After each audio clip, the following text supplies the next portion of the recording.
ভয়ের পরিবেশ নেই, যদি এরপরেও কোনো অসুবিধা হয়, কেউ ভয় দেখায় বা কেউ বুঝে যেতে বারণ করে নির্দিষ্ট পার্টিকে ভোট দেওয়ার জন্য, সেটা অবশ্যই থানাতে বা ব্লকে জানাবে।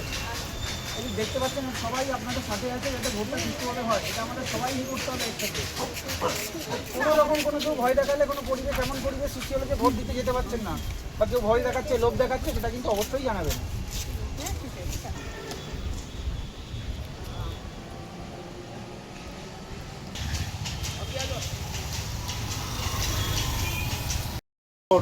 আচ্ছা, কেউ কোনো ভয়টাই দেখাচ্ছে ভোট দেওয়ার জন্য, যে ভোট দিতে দেবো না, হ্যাঁ 29 তারিখে বাড়ি থেকে বেরোতে দেবো না, এরকম কেউ কিছু বলছে? তাহলে কি মনে হচ্ছে আপনার শান্তিপূর্ণ ভোট হবে, তাই তো? আচ্ছা, কেউ যদি কোনো প্রলোভন দেখাচ্ছে?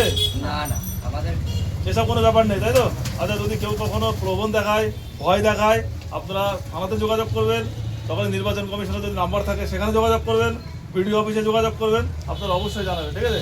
নির্বিঘ্নে ভোট দেবেন, ঠিক আছে? ওকে। এমনি ভয়ভীতির কোনো পরিবেশ নেই তো? আমাদের এই শান্তি, একদম নিরপেক্ষভাবে ভোট দিতে পারবেন।